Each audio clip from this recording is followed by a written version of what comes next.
Good morning. How are you? Welcome to the Smart Life Club. I'm Vicki Helm, and this is the Coffee Break Show. This is where all the coffee outlaws come and we hang out, we share insights, we have a bit of fun, we laugh together, and we actually uplift our day a little bit. If you're new here, welcome to the show. I'm so glad you're here. Do me a favor. If you're new here, then up above here, probably over here, you're going to see something that says StreamYard/Facebook. If you click on there, it'll give me permission to see your name so I can say hello to you. And if you're a regular, put your name down below. I'm so glad to be here. Put your name in and we will get started saying hello to you guys. I see you coming on board right now. I want to let you know that your name can go here or here, whichever you want. And if you're watching this afterwards, welcome. I'm so glad to see you today. Do me a favor and put hashtag replay so I know that you were there for the replay as well. Good morning, Lori. It's so nice to see you coming on board. It looks like the technology is a little bit slow today, but I'm so excited to be here.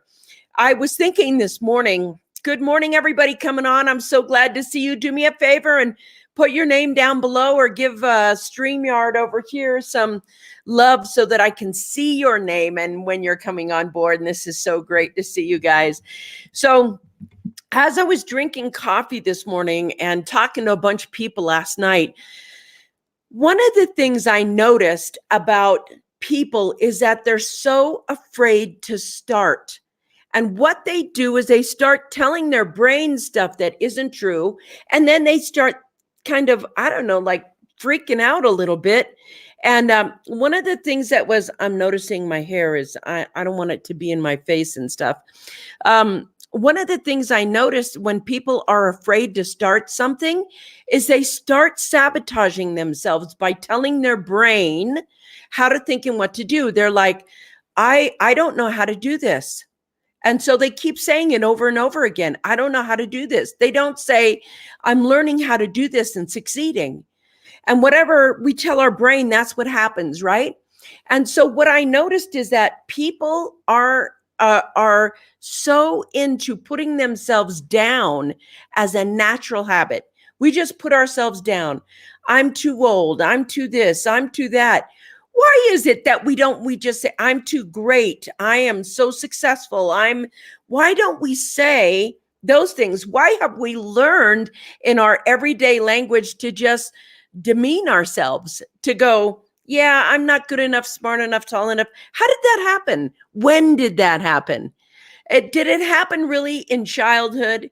And I think sometimes it's a generational thing. You know, my dad put me down, so I'm going to put you down, and you'll put them down. Who are going to put them down?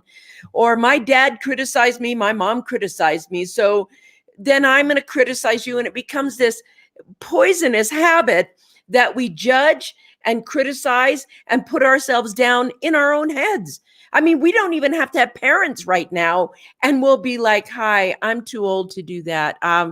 You know, I really want to do that, but I'm not smart enough to do that, or technology is too hard for me, or, and it almost sounds whiny when we say it. It almost sounds whiny when we do it. We get to the point where we are putting ourselves down, but every time we utter those words, our brain complies. We're like, okay, it is too hard. And it'll create artificial confusion because you're telling it what you want. You're telling it what to do. You're telling it exactly what to be. So what would happen if you spent like 33 days really catching yourself and saying, you know what, I'm gonna lift myself up. I'm gonna say the most fabulous things to you. What if you got up in the morning and you looked in the mirror, and instead of going, oh God, I can't believe you look like that, what if you just said, you're amazing, you're beautiful, you are talented, and you can get through this? Your brain's going to come on and go, you know, that's such a bunch of BS. Look at you. You got wrinkles. You got this. Can you stop your brain and say, no, no, no, I'm in charge right now. No, no, no, girlfriend. I'm in charge. And I get to tell you what to look for. I get to tell you what to bring me. Why isn't it that we can't learn how to do that?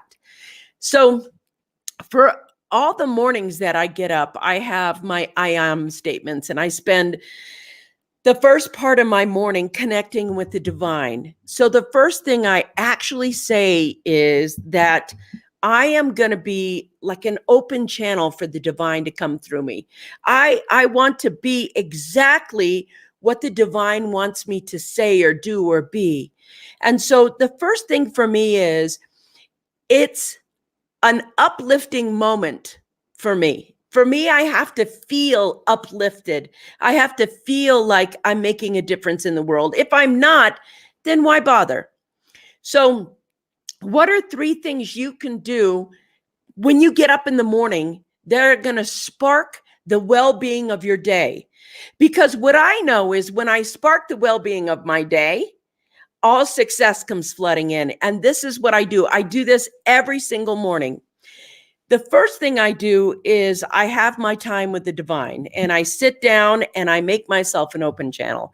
Then the second thing I do is I recognize exactly what I am. I am a soul. And I also notice the things that I do well. Like I'm prosperous, but I'm not just prosperous with money. I'm prosperous in relationship. I'm prosperous in creativity. I'm prosperous in problem solving. I'm prosperous, full stop. And then if you want to say, well, I'm wealthy, fine, I'm wealthy. But prosperousness is completely different. Prosperousness has a quality of thriving. So the third thing is I'm like, okay, I am thriving. I have all the things that I need to be grateful for right in front of me. And so when I use the acknowledgement of this, I am telling my brain what to go look for, things that are prosperous for me. That it's so important. And then I have routines that help me create and use my creativity for the betterment of the world, for the betterment of my life, for the betterment of everything. Good afternoon, Brandon on the East Coast. Nice to see you, buddy. I know there's a bunch of people on there from my side. I can see you on, but go ahead and put your names there and I can see you on the side. My point in saying this to you is that it's so important. It's so important to start your day aligning yourself with your purpose. And your purpose right now, the first purpose you have in the world is to even notice, to even notice that you're a divine being. Because we think we're some person in the world, actually. We actually think we are our title. I'm a real estate agent. I'm an artist. I'm an auto mechanic. That's not what you are. That's what you do right now. It's not what you are. Acknowledge what you are first. If you are this amazing divine being right now, it means you have the inheritance of being a divine being. You have this, knowing and this amazing things that you can do and be and have. All of those things are up to you to create with the divine. So the first partner you have to define in your life for yourself is your partnership between you and the divine. If you're like, I'm doing this alone, nobody will help me, I'm all by myself, I can't do this, it's because you haven't aligned with the divine. You're aligning with your mind. And there's a big difference between aligning with your mind and aligning with the divine. If you're actually really thoughtful about prosperity, prosperity is something that flows through you. It comes from your soul, it flows through you. But the actual seed of prosperity is planted by the divine. It's part of the thing that you actually are. You have to be prosperous to grow, to actually fill into adult size. You have to be prosperous. Your body has to be completely wealth driven with the cells and everything else. The basic nature of your soul is prosperity. The basic nature of who you are is prosperous. And in that, if you acknowledge that you are prosperous, you suddenly have access to everything that is prosperous. We have a confusion. We like to make everything money. If we're thriving, it's because we have money. If we're prosperous, it's because we have money. If we have good health, it's because we have money. That's not true. Money is part of prosperity, but it isn't all of prosperity. It takes prosperity to create money, not the other way around. It doesn't take money to create prosperity. Prosperity, money is created from prosperity. It's created from who you are on the inside. So Brandon says, we also have a tendency to do the same thing with a negative title. Yes, mental illness, that's right. And what if you're not actually the title? What if you're experiencing something in the moment, but you are actually more than that? So we tend to give ourselves a negative title and become that title as well as, yes, we do. I don't know why we do that to ourselves, but we do. So what is the positive title? You become whatever you think or believe about yourself. You become whatever you think and believe about yourself. That's the whole thing. So one of the things that you have to really have a grip on is what you think about yourself. What do you think about yourself? And when you're awake, you're like, well, I think I'm smart and I think I'm this and I think I'm all of these things. But when you're in a stressful situation, what you really think of yourself comes out. When it hits the fan, what you really think you're capable of shows up. And that's how you really know.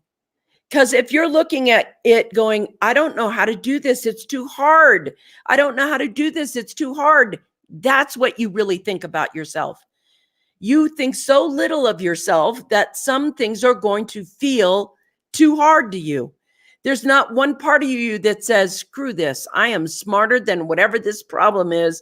There is nothing too hard. I have the divine with me and I'm going to have a breakthrough. And when you have a breakthrough, you hit that next level. That next level feels so good and you feel and attract more prosperousness.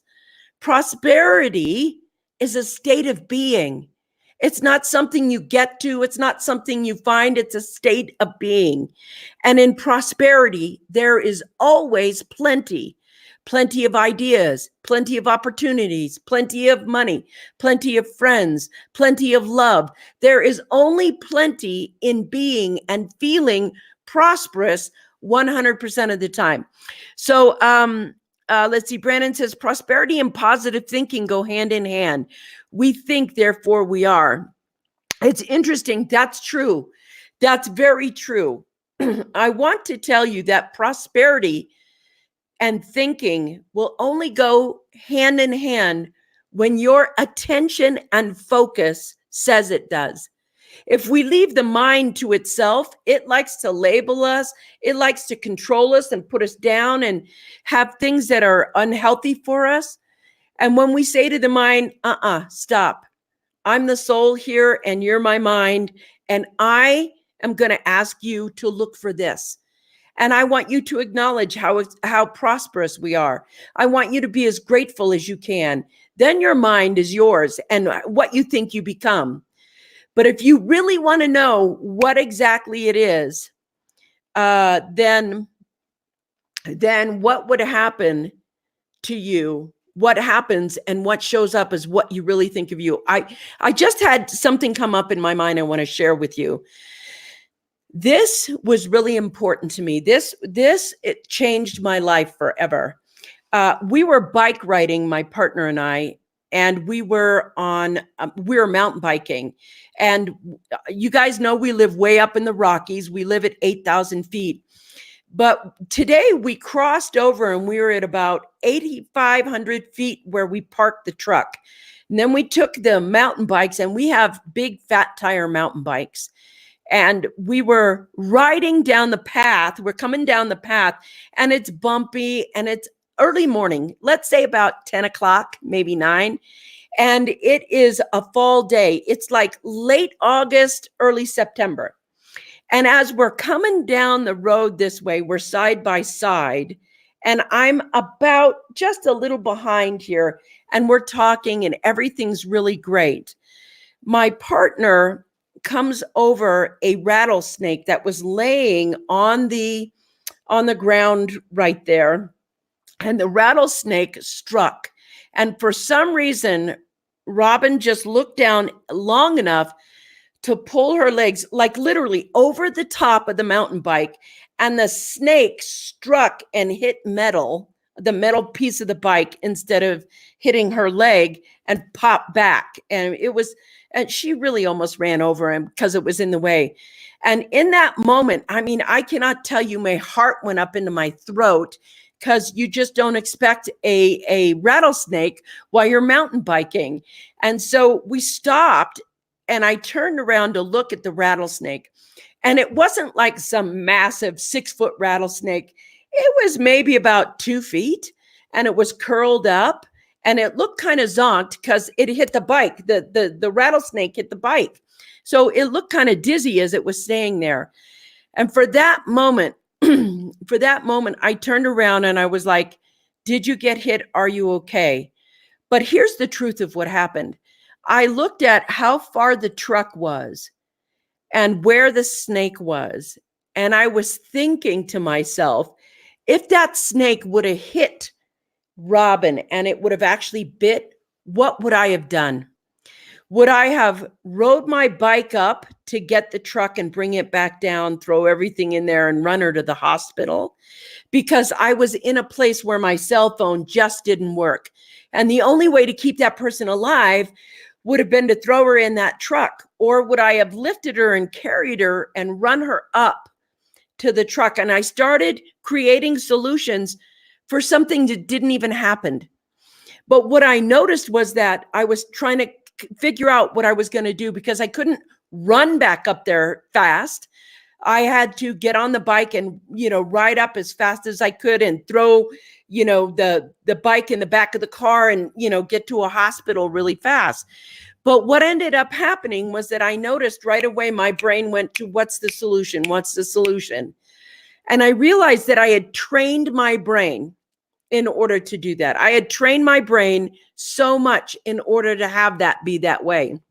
And what I know is that kind of training comes over time. It doesn't happen overnight. We have to train ourselves.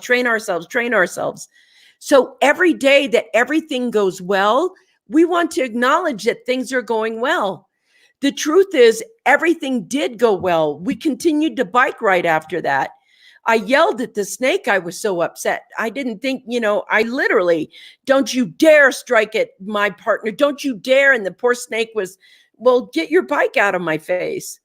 And so the thing is, when you get to the point where you are in a stressful stressful situation, whatever that is, whether it's an accident, whether it's a relationship, whether you're, when you get in a spat or a fight, who you are shows up. What you believe about you shows up. And so if you want something different in your life, you're going to have to start training your mind over and over right now. And yes, it's work. And yes, we have to become mindful and aware of what we're saying to ourselves. Nobody is talking. Nobody wants it. Everybody's like, hi, give me a quick fix. Give me a quick this. Give me a quick that. Those people who are successful in their life and have the life they actually want have sat down and done this. You only have to do it once. Once you do it once, it becomes part of who you are. You stop beating yourself up. Things start moving and switching, and you start noticing the prosperousness that you are. The first thing you've got to notice is how prosperous you are. That's what I have for you today on this Thursday. I will see you tomorrow. It's going to be Friday, and we are going to celebrate Friday and have some fun. Tomorrow it'll be 9:00 in the Pacific time. Mountain time, it'll be 10. It'll be 12 noon. That's the Coffee Break Show. I'm Vicki Helm. Remember, go live it loud, go live it large, go live it, because it's the only time you have. Mwah! Peace out, guys. Bye.